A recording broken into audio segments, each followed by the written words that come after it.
I'm Janine Turner, founder of Constituting America. Welcome to our annual academic study. History holds the key to the future. Or as Shakespeare said, what is past is prologue.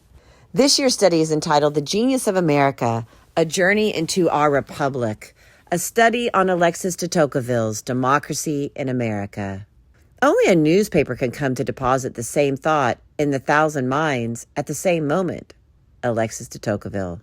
How Americans Apply the Doctrine of Self-Interest Properly Understood to Religious Matters.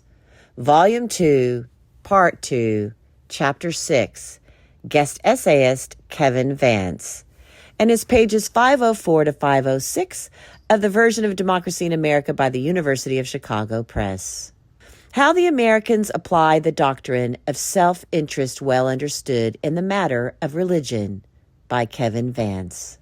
De Tocqueville has already explained the danger of individualism in the democratic social state, as well as the likelihood that these dangers are mitigated in America by the doctrine of self-interest well understood. Why does de Tocqueville now apply the doctrine of self-interest well understood to matters of religion?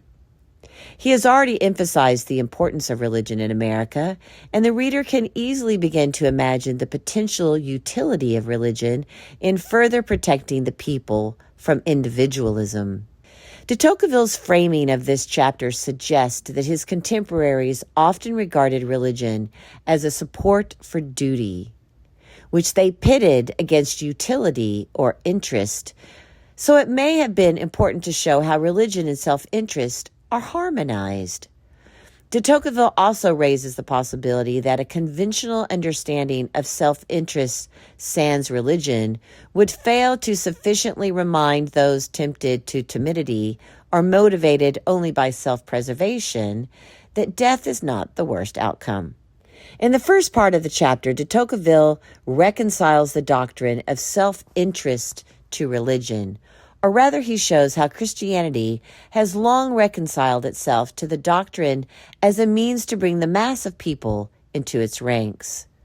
For the adherent, according to de Tocqueville, it would satisfy self-interest well understood to preserve in belief despite doubts as, quote, he will judge that it is wise to risk some of the goods of this world to preserve his rights to the immense inheritance that he has been promised in the other, end quote.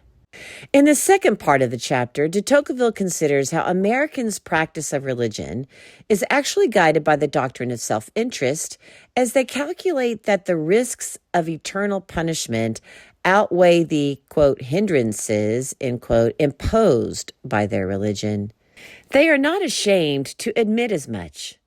Although the American believer might be more inclined than a believer in an aristocratic age to tie religion to a calculated risk analysis rather than practice religion out of, quote, love of God, end quote, that is not where the most striking difference is to be found between Americans and their aristocratic age's pursuit of religion. What is especially unique about American religion and the doctrine of self-interest well understood is that American preachers often situate the, quote, interest, end quote, in this world rather than the next. According to de Tocqueville, they, quote, constantly come back to earth, and only with great trouble can they take their eyes off it, end quote. Instead of focusing on a pure love of God or even an eternal reward that could satisfy self-interest well understood, American preachers emphasize the temporal benefits of religion to supporting freedom and public order.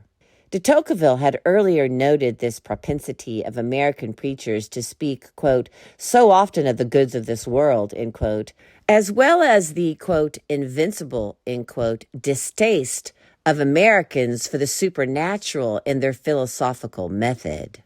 While friendliness to religion was a notable attribute of the American people during de Tocqueville's visits, the religious practice that de Tocqueville encountered had largely been tamed to emphasize worldly goods either as a direct cause of the democratic social state or as a defensive measure to maintain relevance in the democratic age. De Tocqueville's treatment of religion in this chapter again emphasizes the malleability of American religion to the, quote, intellectual empire, end quote, of the majority in a democracy. Given that within this chapter, de Tocqueville mentions the utility of religion in helping citizens acquire virtue by offering a horizon beyond death, de Tocqueville's decision to highlight once again the adaptability and worldliness of American religion raises at least one interesting problem. If religion is continually pulled back down to earth in America, does it eventually lose its efficacy at pointing Americans beyond mere survival, which has many temporal benefits in de Tocqueville's account? Does it therefore, in a strange twist, lose its appeal to those Americans most interested in its benefits in this life?